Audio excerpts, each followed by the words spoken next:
За кілька місяців Росія почне голодувати, і ні, справа не в закритому Макдональдс. Голодувати почне російське військо. І насамперед на снаряди, якими ворог нині ще може обстрілювати українські міста.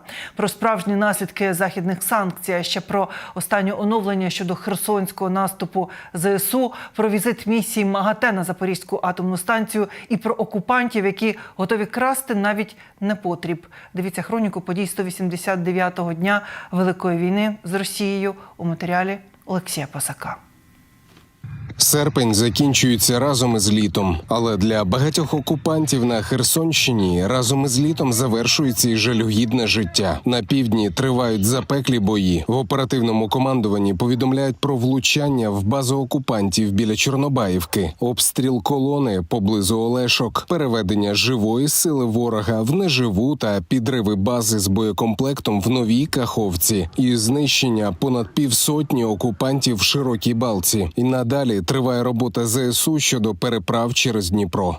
Нашими ракетно-артилерійськими підрозділами нанесено удари по 2 пунктам управління, 2 складам з боєприпасами, засобам протиповітряної оборони, радіолокаційної станції та по районам зосередження ворожої артилерії.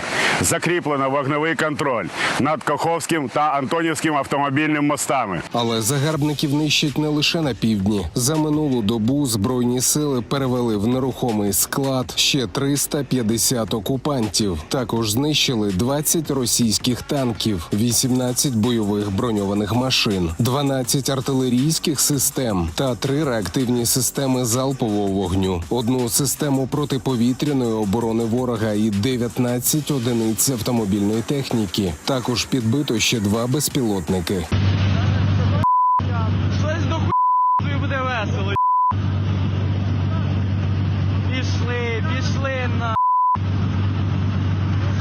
Проаналізувавши активність загарбників, можна говорити, що до кінця року Росія почне голодувати, принаймні на снаряди, і буде змушена зменшити використання артилерії. Про це заявляють експерти інтернет-видання «Інсайдер». Кремль уже використав не менше 7 мільйонів снарядів, як для гаубиць та реактивної артилерії, так і до бронетехніки. А ще чимало пішло в мінус після підривів і обстрілів російських складів БК, а виробництво нового боєкомплекту ускладнене через санкції. Та й сама ворожа броня має ресурс, який не можна відновити. Навряд чи можна буде відновити світ, якщо Росія допустить ядерну катастрофу на Запорізькій АЕС. До станції з Києва рушила місія Міжнародної агенції з атомної енергії. Представники МАГАТЕ мають оглянути станцію та визначити, чи може вона залишатися у стабільному стані в умовах російської окупації. І майже одразу палиці в колеса від загарбників. Перепустки на швидкий прохід блокпостів росіяни не надали. Окупований Енергодар, що поруч з АЕС, показово обстріляли, щоб звинуватити в цьому Україну. А біля самої станції фейкове затримання буцімто групи українських диверсантів, які готували теракт. Чи вдасться ворогу створити пропагандистську картинку?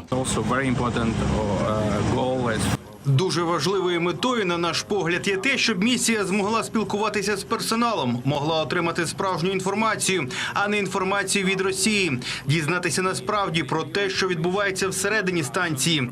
Це має бути крок до деокупації та демілітаризації АЕС. Це справді дуже важливо. Well, as you know, this is part of Ukraine, currently occupied by Russian forces. Як ви знаєте, це частина України, яка зараз окупована російськими військами. Але для нас зрозуміло, що це український об'єкт. Моя місія є технічною. Це місія, яка має на меті запобігти ядерній аварії та зберегти цю важливу, найбільшу АЕС у Європі. У всій Європі, не лише в Україні. Отже, це те, на чому ми зосереджуємося.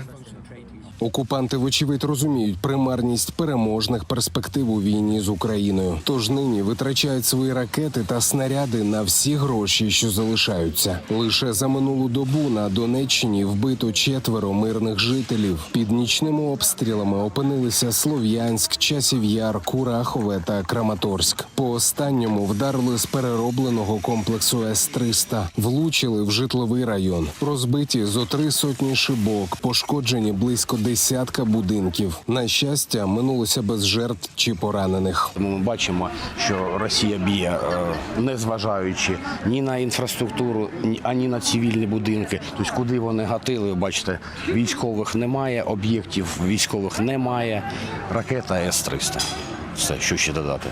Нічого додати й мешканцям Харківщини, яка щодня під атаками. У військовій адміністрації зауважили, опівночі з російського Білгорода поцілили 3 ракетами. Одна вибухнула ще на території Росії, але 2 долетіли до міста. Поранені 2 жінки. Сталися пожежі, пошкоджені й офісні, й житлові приміщення. Свою зруйновану квартиру оглядає й Олексій. Жартує про іронію долі, адже він сам волонтер, який допомагає містянам, постраждалим внаслідок обстрілів. А ще каже, що питання, де залишатися у наступні місяці, для нього вже не актуальне. Волонтеры благотворительного фонда «Мирное небо». Вот.